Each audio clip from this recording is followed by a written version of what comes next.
महाराज जी, क्या भगवत प्राप्ति के लिए नाम जप के साथ दीक्षा लेना जरूरी है? क्या सबको दीक्षा आवश्यक है? जैसे हम दीक्षा ले लेते हैं तो फिर गुरु के अनुशासन में हमारा जीवन हो जाता है। हमारा मन एक तरफ चला जाता है कि हमारे वो गुरुदेव हैं और हमारी ये उपासना है।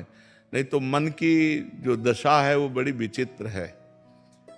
कभी ये धन प्रिय लगता है, कभी वैराग्य होता है, कभी स्त्री प्रिय लगती है, कभी वैराग्य प्रिय लगता है, कभी जंगल में रहने का मन होता है, कभी भोगों में रहने का मन ऐसे चलता रहता है, चलायमान है।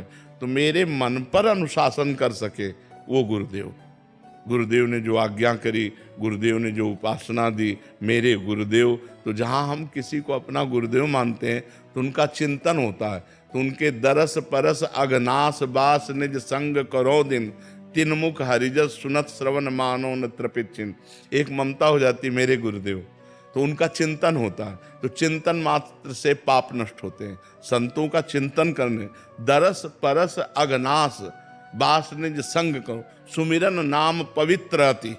उनका सुमिरन करना, उनका नाम चिंतन आ जाना, उनका रूप चिंतन आ जाना गुरु जी का, इससे सारे पाप नष्ट हो जाते हैं। और ध्यान मूलम गुरु मूर्ति, पूजा मूलम गुरु पदम, मंत्र मूलम गुरु वाक्यम, मोक्ष मूलम गुरु कृपा। इसलिए जो नाम जप करते हो उसी को गुरुदेव के द्वारा जब मिलता है तो उसकी विशेष महिमा होती है। और गुरुदेव के द्वारा मिला ही हुआ है। जैसे आप राधा राधा रट रहे हो तो कहीं ना कहीं किसी संत के मुख से राधा नाम सुना तभी तो रट रहे हो, तो हो गई दीक्षा, मान लेना चाहिए। जैसे पूज्य श्री कबीरदास जी को हमने पढ़ा कि रामानंदाचार्य जी से दीक्षा लेनी थी और वो संभव नहीं हो रही थी, तो वो काशी के घाट में सीढ़ियों पे लेट गए।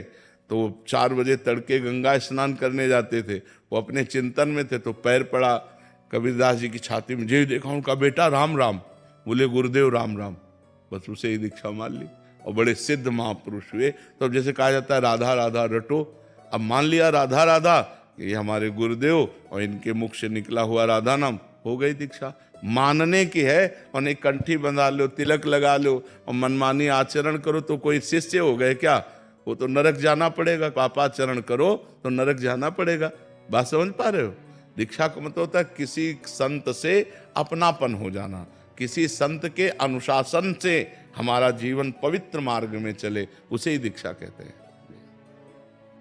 महाराज जी, कुछ लोग घबराते हैं कि फिर हम एक नियमावली में बंध जाएंगे, फिर एक मतलब क्योंकि मन का हाँ, अगर आप किसी संत की नियमावली में बन जाएंगे तो माया से मुक्त हो जाएंगे।